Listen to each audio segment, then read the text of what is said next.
Hello, good evening सभी को।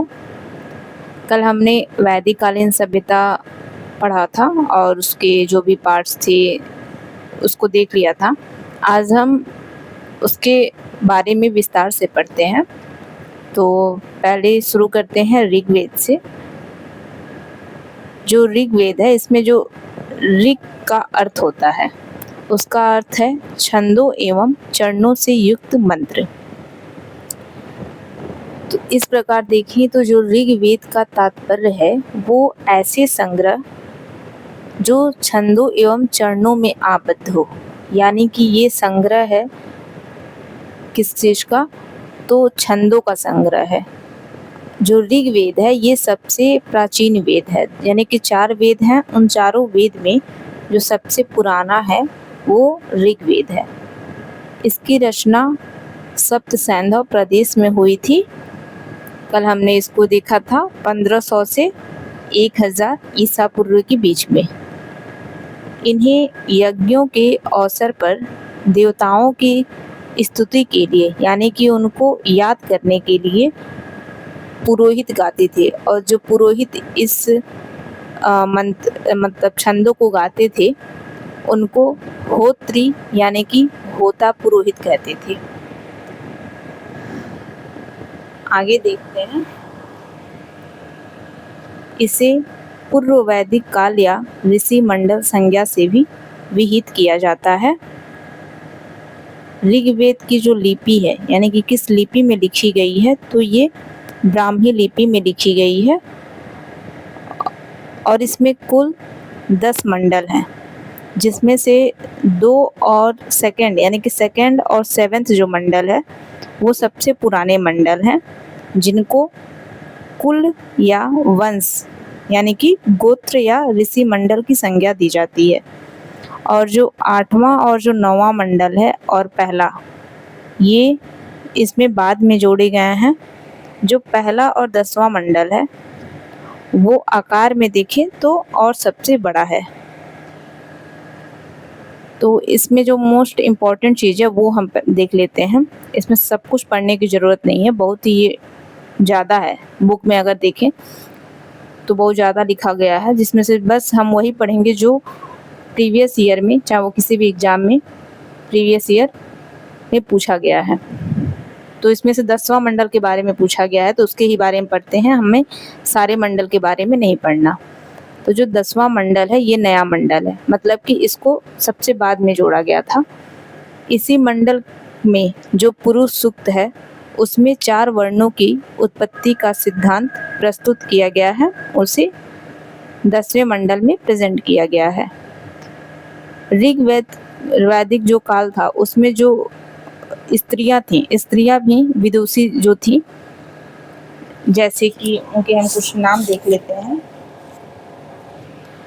नाम नहीं पूछता है लेकिन फिर भी एक बार देख लेते हैं। जैसे पौलोमी, श्रद्धा, लोपामुद्रा थी, घोषा थी, फिर सावित्री, अपाला, विश्ववारा थी। तो ये जो महिलाएं थीं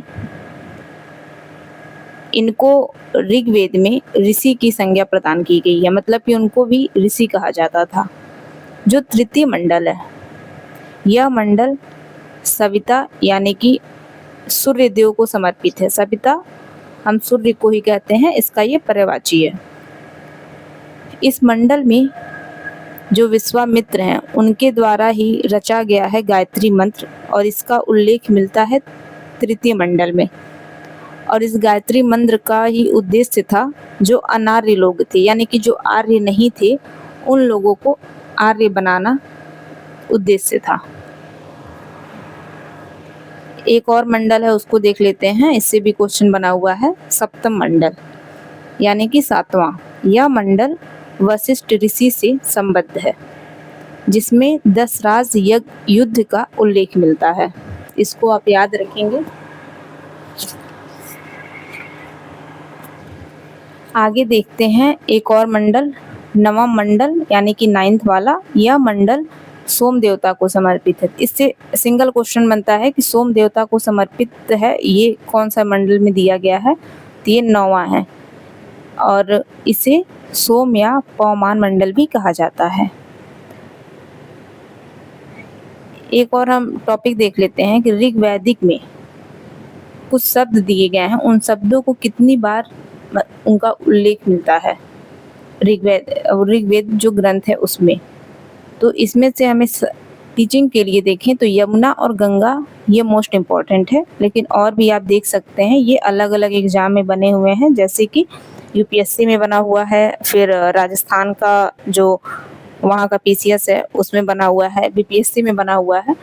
तो इसको देख लेंगे आप लोग एक बार, और थोड़ा बहुत इसको याद भी रखेंगे, क्योंकि आजकल का जो भी पेपर बन रहा है वो न्यू क्वेश्चन फ्रेम कम करते हैं। जो भी आयोग वाले हैं वो एक दूसरे की कॉपी ज़्यादा करने लगे हैं, तो इसलिए इसको हम देख लेंगे। जैसे कि जन शब्द जो है इसका उल्लेख मिलता है 275 बार, इंद्र का 250 बार, गाय का 176, यमुना का 3 बार, यमुना सबसे ज़्यादा पूछा गया है, विदत का 122 बार, गंगा जो नदी है इसका उल्लेख 1 बार मिलता है, कृषि शब्द का 33 बार, वर्ण शब्द का 23 बार और आर्य का 36 बार उल्लेख मिलता है।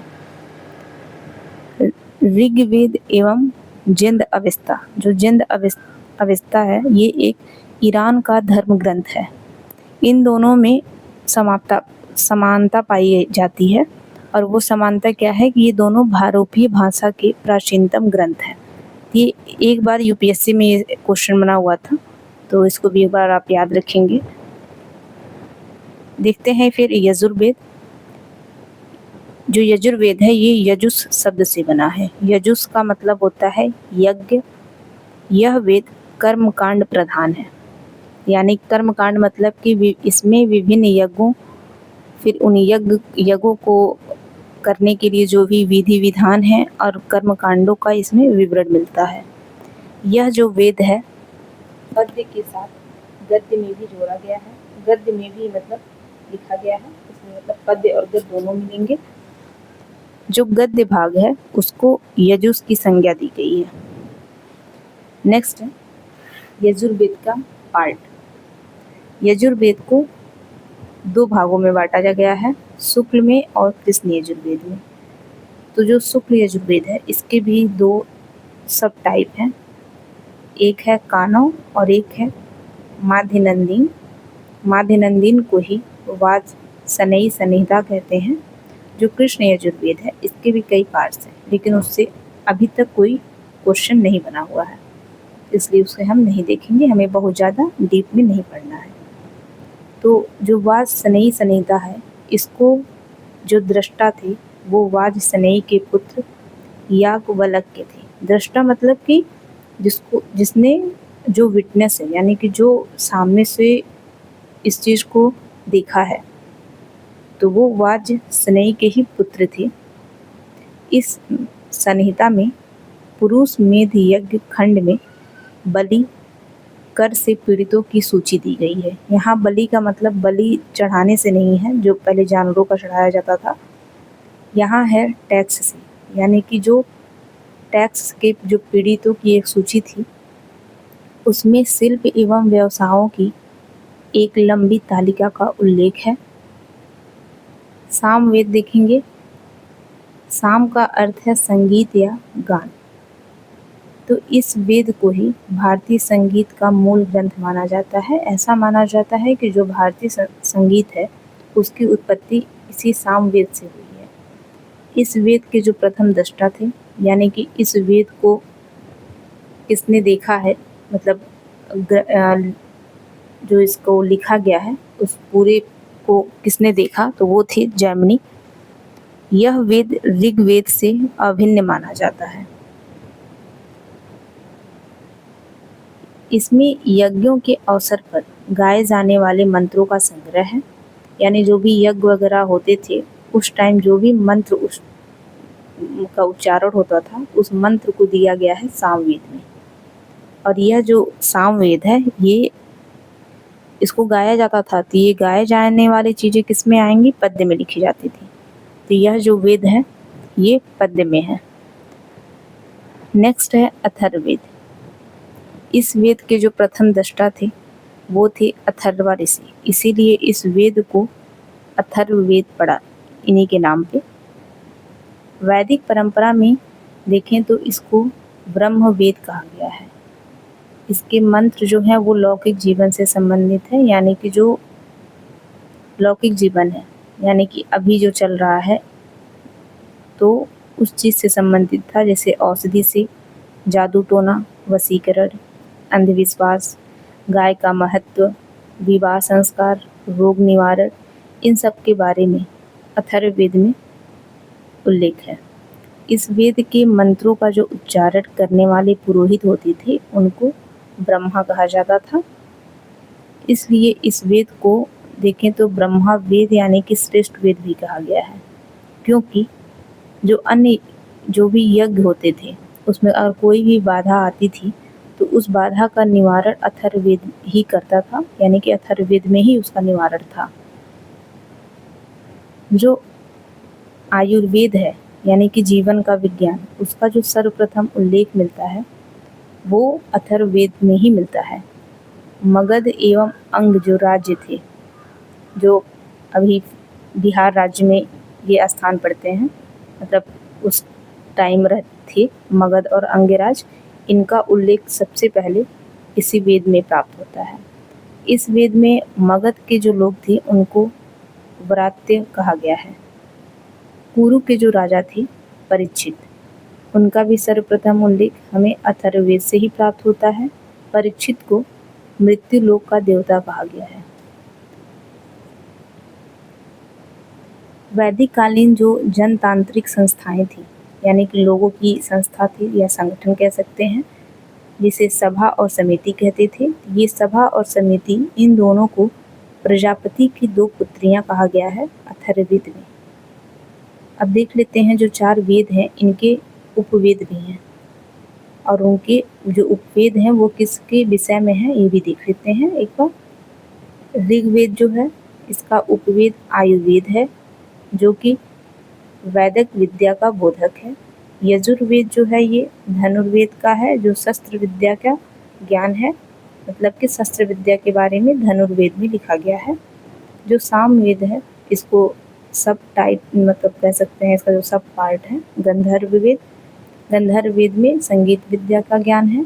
अथर्ववेद जो है इसमें स्थापत्य वेद यानी कि शिल्प वेद है, जिसमें शिल्प विद्या का ज्ञान है। तो आज का टॉपिक यहीं ख़त्म करते हैं, और जो नेक्स्ट है वो हम कल की वीडियो में देखेंगे। अगर आपको वीडियो अच्छी लगी हो तो प्लीज़ ज़रूर इसे सब्सक्राइब करिएगा और वीडियो को लाइक कर दीजिएगा। Thank you.